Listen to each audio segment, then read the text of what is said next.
కాసేపట్లో టీ కాంగ్రెస్ నేతలు ఈసీ అధికారులను కలవనున్నారు.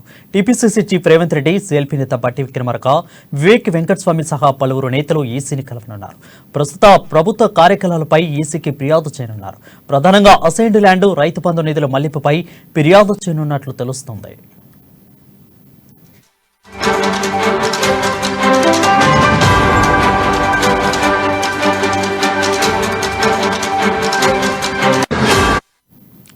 ఇక సర్వే సంస్థలన్నీ కాంగ్రెస్ పార్టీ అధికారంలోకి వస్తుందని ప్రకటించడంతో ప్రస్తుతం ప్రభుత్వం అధికార దుర్వినియోగానికి పాల్పడుతూ ప్రజలకు ఇచ్చిన అసైన్డ్ భూములను ధరణిలో తప్పుగా నమోదు చేసినట్లు కాంగ్రెస్ నేతలు ఆరోపించారు.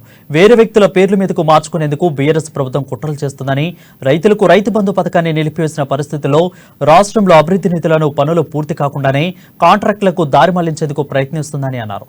రాష్ట్రంలో ఎన్నికల కౌంటింగ్ సమయం కాంగ్రెస్ పార్టీ అభ్యర్థులు అప్రమత్తంగా ఉండాలని సూచించారు. ప్రజలు మార్పు కోసం తీసుకున్న నిర్ణయాన్ని కాపాడుకోవాల్సిన అవసరం కాంగ్రెస్ పార్టీకి ఉందని స్పష్టం చేశారు.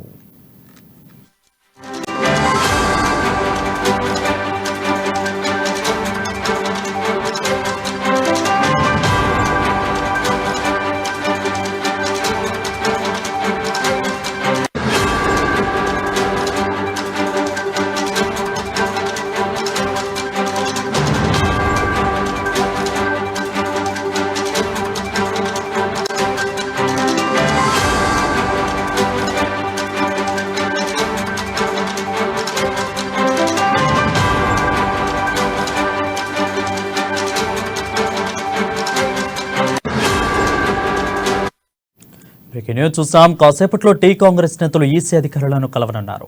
TPCC chief Revanth Reddy, CLP నేత బట్టి విక్రమార్క, వివేక్ వెంకటస్వామి సహా పలువురు నేతలు ఈసీని కలవనున్నారు. ప్రస్తుత ప్రభుత్వ కార్యకలాపాలపై ఈసీకి ఫిర్యాదు చేయనున్నారు. ప్రధానంగా అసైన్డ్ ల్యాండ్, రైతు బంధు నిధుల మళ్లింపుపై ఫిర్యాదు చేయనున్నట్లు తెలుస్తోంది. దీనిపై మరింత సమాచారం మా ప్రతినిధి రాజు అందిస్తారు. రాజు, చెప్పండి, ఎన్ని గంటలకు రేవంత్ రెడ్డి అనే విధంగా ఎవరెవరు నేతలు ఈసీని కలవనున్నారు, ముఖ్యంగా ఏ అంశాలను దీంట్లో పొందుపరచబోతున్నారు?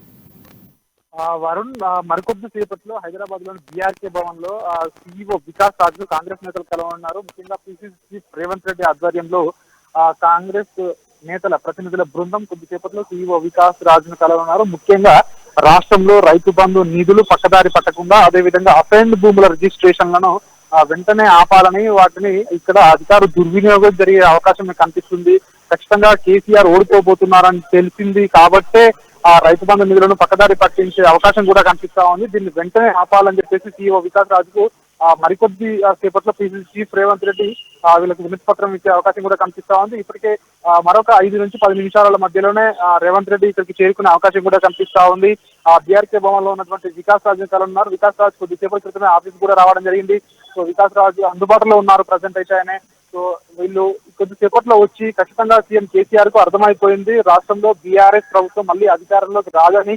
ఇప్పటికే ఎగ్జిట్ పోల్ ఫలితాలు, మెజారిటీ సంస్థలు కూడా ఇప్పటికే ఫలితాలు ప్రకటించిన నేపథ్యంలో ఖచ్చితంగా వీళ్ళందరూ కూడా అధికార దుర్వినియోగాన్ని తెరలేపారని చెప్పేసి రేవంత్ రెడ్డి గత 2 రోజులుగా ఆరోపిస్తూ వస్తున్నారు. ఈ నేపథ్యంలోనే తాజాగా వీళ్ళ ఎన్నికల సంఘం ప్రతినిధులను కలిసే అవకాశం కూడా కనిపిస్తా ఉంది. వీళ్ళని కలిసి ముఖ్యంగా రైతు బంధు నిధులు ఇప్పటికే ఎలక్షన్ల ముందు రైతులకు వేయడానికి రెడీగా ఉన్నటువంటి దాదాపు 400 పైచిలకు కోట్ల నిధులు రెడీగా ఉన్నాయో ప్రభుత్వం దగ్గర, ఆ నిధులను పక్కదారి పట్టించేందుకు చూస్తా ఉన్నారని చెప్పేసి ఇప్పటికే కాంగ్రెస్ నేతలు, ముఖ్యంగా పీసీసీ చీఫ్ రేవంత్ రెడ్డి ఆరోపిస్తా ఉన్నారు.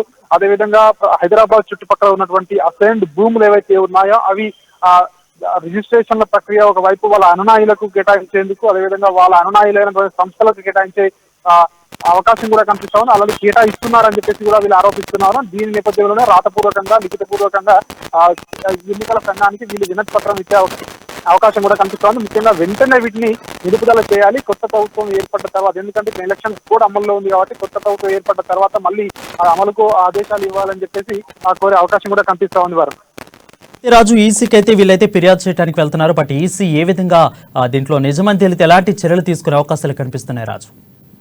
రాష్ట్ర ప్రధాన ఎన్నికల అధికారి నిర్ణయం తీసుకోవడానికి ప్రజెంట్ అయితే ఆయన నిర్ణయాధికారం లేదంటున్నారు. ఎందుకంటే ఆయనే దీన్ని వెంటనే ఈసీఐ ఎలక్షన్ కమిషన్ ఆఫ్ ఇండియాకు రెఫర్ చేసే అవకాశం కూడా కనిపిస్తా ఉంది. అక్కడి నుంచి వచ్చిన తర్వాత, అక్కడి నుంచి వెంటనే ఎంతసేపట్లో వస్తుందో తెలియాల్సి ఉంటుందో. అయితే వాళ్ళు వెంటనే ఇక్కడికి రాష్ట్ర ఎన్నికల కమిషన్ కు ఏదైతే వాళ్ళు పంపించిన తర్వాత వెంటనే దాని కనుక అనుకూలంగా వస్తే ఆయన ప్రకటించే అవకాశం కూడా కనిపిస్తా ఉంది. ఏది ఏమైనప్పటికీ ఎన్నికల సంఘం దృష్టికైతే వీళ్ళు తీసుకెళ్తా ఉన్నారు. ఎక్కడ పక్కదారి పట్టకుండా, నిధులు పక్కదారి పట్టకుండా ప్రజా ధనాన్ని దుర్వినియోగం కాకుండా కాపాడాల్సిన బాధ్యత ప్రస్తుతము ఎలక్షన్ కమిషన్ మీదనే ఉంది అని చెప్పేసి కూడా వీళ్ళు చెప్తా ఉన్నారు. ఎందుకంటే ప్రభుత్వం ఇప్పుడు ఆపద్దలో ప్రభుత్వం కొనసాగుతా ఉంది, ఎన్నికల కోడ్ ఉంది కాబట్టి సో వాళ్లకు ఈ అధికారాలు ఉండవు అని చెప్పేసి వీళ్ళు పదే పదే ఆరోపిస్తూ వస్తా ఉన్నారు.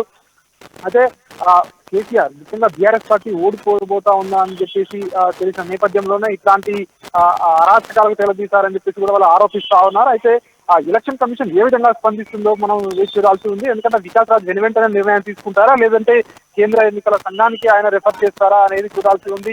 ఏదేమైనప్పటికీ ఈ రెండు అంశాలైతే ప్రజాధనాన్ని దుర్వినియోగం కాకుండా కాపాడాల్సిన బాధ్యత ఎన్నికల సంఘంపై ఉంది అని చెప్పేసి అయితే ఒక ఫిర్యాదును అయితే, ఒక రాతపూర్వకమైన రిక్వెస్ట్ అయితే కాంగ్రెస్ పార్టీ ప్రతినిధుల బృందం మరికొద్ది సేపట్లోనే ఎన్నికల సంఘానికి అయితే ఇవ్వబోతుంది ఈ వారం.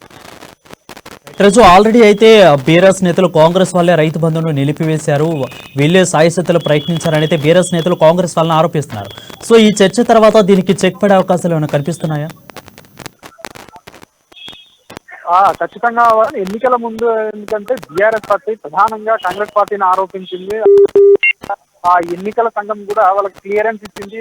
అధికార పార్టీ ముఖ్యంగా ప్రభుత్వానికి మీరు రైతు బంధువును పంపిణీ చేసుకోవచ్చు అని చివరి నిమిషంలో ఈ 4 రోజుల ఎలక్షన్ల ముందున్నప్పటికీ అవకాశం ఇచ్చినప్పటికీ మంత్రి హరీష్ రావు ఎన్నికల ప్రచారంలో దీన్ని వాడుకోకూడదని చెప్పినప్పటికీ ఆయన పదే పదే దీన్ని ప్రస్తావించిన నేపథ్యంలోనే ఎన్నికల సంఘం క్లియర్ కట్ గా ఆయన మెన్షన్ చేసింది. ఇక్కడ మంత్రి హరీష్ రావు వల్లే ఆయన స్టార్ ఛాంపియనర్ గా ఉన్నారు బీఆర్ఎస్ పార్టీకి. అదేవిధంగా 2 మంత్రిత్వ శాఖలకు ఆయన మంత్రిగా కొనసాగుతా ఉన్నారు. అదేవిధంగా బీఆర్ఎస్ పార్టీలో సీనియర్ గా నేతగా ఉన్నారు. సో ఆయన ఏదైతే వ్యాఖ్యలు చేశారో రైతు బంధు ఈ డేట్ లోపల ఖచ్చితంగా 28వ తేదీ లోపల మీరు టిఫిన్లు ఛాయలు తాగే లోపల అయితే వస్తుందని చెప్పిన కామెంట్లు చేయడం జరిగిందో ఆ కామెంట్ల ద్వారానే వాటి నేపథ్యంలోనే ఎన్నికల సంఘం రైతు బంధును ఆపుతుంది అని చెప్పేసి ఎన్నికల సంఘం కూడా తన యొక్క ఉత్తర్వుల్లో స్పష్టం చేసిన పరిస్థితి ఉండింది. అయితే అయినప్పటికీ బీఆర్ఎస్ పార్టీ మాత్రం కాంగ్రెస్ పై ఎదురుదాడి దిగింది. మేము ముందు నుంచి చెప్తా ఉన్నాము, కాంగ్రెస్ పార్టీ వస్తే రైతు బంధు ఆపుతారు, సో ఆపించారని చెప్పేసి కూడా వాళ్ళు ఎదురుదాడి దిగారు. అయినప్పటికీ ప్రజలు మాత్రం నమ్మలేదు, కాంగ్రెస్ వైపే ఉన్నారని చెప్పేసి కూడా కాంగ్రెస్ నేతలు చెప్తా ఉన్నారు.